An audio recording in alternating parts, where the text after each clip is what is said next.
സംസ്ഥാനത്തിന്റെ അഭിമാന പദ്ധതി ഇന്നലെ വിഴിഞ്ഞത്ത് വാതിൽ തുറന്ന് നമ്മൾ കണ്ടതാണ്. ഉത്സവാന്തരീക്ഷത്തിലാണ് വിഴിഞ്ഞം തുറമുഖം പ്രധാനമന്ത്രി നാടിന് സമർപ്പിച്ചത്.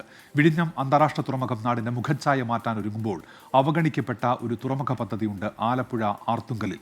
പദ്ധതി പ്രഖ്യാപിച്ച് പതിറ്റാണ്ടുകൾ പിന്നിട്ടു. പക്ഷേ നിർമ്മാണം ഇപ്പോഴും ഇഴഞ്ഞു തന്നെയാണ്.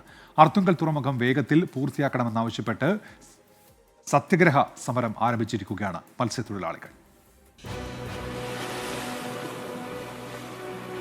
24 വർഷങ്ങൾക്ക് മുൻപ് AK ആന്റണി മുഖ്യമന്ത്രിയായിരുന്ന കാലത്ത് പ്രഖ്യാപിച്ച ഒരു പദ്ധതി, 10,000-കണക്കിന് വരുന്ന മത്സ്യത്തൊഴിലാളികൾക്ക് പ്രയോജനപ്പെടുന്ന നാടിൻ്റെ തന്നെ മുഖച്ഛായ മാറ്റുന്ന ഒരു പദ്ധതി പക്ഷേ അവഗണിക്കപ്പെട്ടു എന്നതാണ് യാഥാർത്ഥ്യം. ഒരായുഷ്കാലം മീൻപിടുത്തം ഉപജീവനമാക്കിയവർ, 1/4 നൂറ്റാണ്ടായി ആയിരക്കണക്കിന് മത്സ്യത്തൊഴിലാളികളാണ് ജീവിതം പച്ചപിടിക്കുന്നതും സ്വപ്നം കണ്ട് തുറമുഖത്തിനായി കാത്തിരിക്കുന്നത്. 24 വർഷം 5 സർക്കാരുകളുടെ കാലാവധി കഴിഞ്ഞു.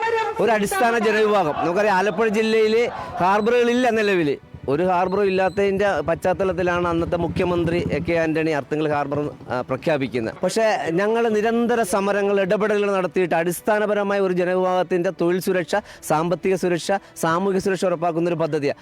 അതിവിടെ നടപ്പാക്കപ്പെടുന്നില്ല. ഹാർബർ എന്ന സ്വപ്നം എന്നേക്കുമായി അസ്തമിക്കുമെന്ന് തോന്നിയതോടെ മത്സ്യത്തൊഴിലാളികളും കുടുംബങ്ങളും സത്യാഗ്രഹ സമരം ആരംഭിച്ചു. ആർത്തുങ്കൽ ഹാർബർ എഞ്ചിനീയറിംഗ് ഓഫീസിന് മുന്നിൽ കേരള സ്വതന്ത്ര മത്സ്യത്തൊഴിലാളി യൂണിയന്റെ നേതൃത്വത്തിൽ നടക്കുന്ന സത്യാഗ്രഹ സമരം 1 മാസം പിന്നിട്ടു.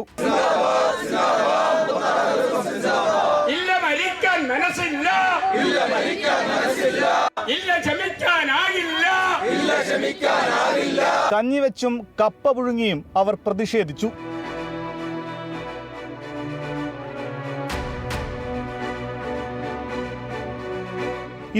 വർഷം പിന്നിട്ട ഹാർബർ നിർമ്മാണത്തിന് 161 കോടി രൂപ ഖജനാവിലെത്തിയിട്ടും സാങ്കേതിക കാരണങ്ങൾ പറഞ്ഞ് ഫയലുകൾ വൈകിപ്പിക്കുന്നത് കൊച്ചിയിലെ മത്സ്യലോബിക്ക് വേണ്ടിയാണെന്നാണ് ആരോപണം. കൊച്ചി ലോബിയുടെ കൈക്കൂലി വാങ്ങിച്ചുകൊണ്ട് ഈ ഹാർബർ തടയാനുള്ള സംവിധാനം അവർ തന്നെ ഒരുക്കുകയാണ്.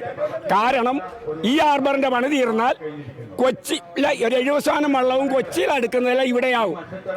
അതുകൊണ്ട് അവിടുത്തെ ആദായം നഷ്ടപ്പെടുന്നത് അവിടുത്തെ മുതലാളിമാരുമായിട്ട് കൈകോർത്ത് നിന്നുകൊണ്ട് പലവിധത്തെ കാരണങ്ങൾ പറഞ്ഞ് ഹാർബർ തടയാൻ 2 പതിറ്റാണ്ടുകൾക്ക് മുമ്പ് ആരംഭിച്ച് പിന്നീട് മുടങ്ങിക്കിടന്ന പദ്ധതിക്ക് 2023 ഫെബ്രുവരിയിൽ കേന്ദ്രം അനുമതി നൽകിയതോടെ പുതുജീവൻ ലഭിച്ചു. 2 പുലിമുട്ടുകളുടെ പൂർത്തീകരണം, ഒരു വാർഫ്, ലേലഹാൾ എന്നിവയുടെ നിർമ്മാണം എന്നിവയാണ് ആസൂത്രണം ചെയ്ത പ്രധാന ജോലികൾ. എന്നാൽ 2 പുലിമുട്ടുകളും ഏതാനും ചില കെട്ടിടങ്ങളും നിർമ്മിക്കവേ തന്നെ ടെൻഡറിലെ തർക്കങ്ങൾ കോടതിയിലെത്തുകയും നിർമ്മാണങ്ങൾ നിലയ്ക്കുകയും ചെയ്തു. പിന്നീട് പ്രവൃത്തി റീടെൻഡർ ചെയ്തെങ്കിലും ഇതുവരെ അത് നൽകിയിട്ടില്ല.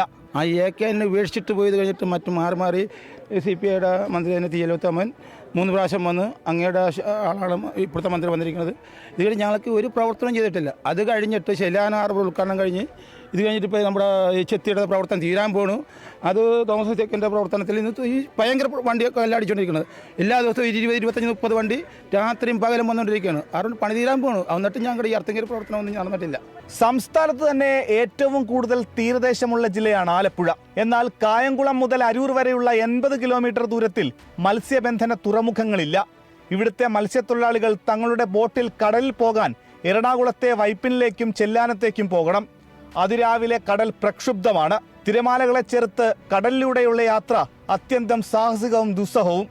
വള്ളവും മത്സ്യബന്ധന യന്ത്രങ്ങളും ഉൾപ്പെടെ റോഡിലൂടെ യാത്രയ്ക്ക് മാത്രം പ്രതിദിനം 4000-ഓളം രൂപ ചെലവാകും. പുരോഗമനപ്പെട്ട് കിടക്കുന്ന ബാക്കി ബീച്ചുകളൊക്കെ, അതായത് ഇപ്പോൾ കോവളമോ അല്ലെങ്കിൽ ബാക്കി ഏതെങ്കിലും ബീച്ചിൻ്റെ അടുത്തുള്ള ഒരു പ്രോപ്പർട്ടി ആയിട്ട് കൊണ്ടുവന്നതിന് എന്തായാലും ബാങ്കുകാർ ലോൺ കൊടുക്കും. പക്ഷേ നമ്മളുടെ ഈ ബീച്ചിൻ്റെ അടുത്തുള്ളൊരു പ്രോപ്പർട്ടി കൊണ്ടുവന്നു കഴിഞ്ഞാൽ എപ്പോഴും പറയുന്ന റീസൺ, ഞാൻ +2 കഴിഞ്ഞത് 2012-ലാണ്. ആ സമയം മുതൽ ഞാൻ പല ആവശ്യത്തിന് എൻ്റെ അടുത്തുള്ള ബാങ്കിൽ ചെന്നിട്ടുണ്ട്. ഒരു ബാങ്കല്ല, പല ബാങ്കുകൾ, ചേർത്തലയിലുള്ള ബാങ്കിലും ചെന്നിട്ടുണ്ട്. എപ്പോഴും അവർ പറയുന്ന റീസൺ ആർത്തുങ്കലാണ്, കടലിനടുത്താണ്, ലോൺ തരാൻ പറ്റില്ല എന്നാണ്. അപ്പോൾ കടലിനടുത്തുള്ള കുട്ടികൾ എങ്ങനെ പഠിക്കും? ആർത്തുങ്കലിൽ ഒരു തുറമുഖം വരുമെന്ന പ്രതീക്ഷയോടെ കാത്തിരിക്കുകയാണ് മത്സ്യത്തൊഴിലാളികൾ. അതിന് ഇനിയും നടപടികൾ നീണ്ടാൽ കടല് പോലെ പ്രക്ഷുബ്ധമാകും അവരുടെ സമരം. 24 ആലപ്പുഴ.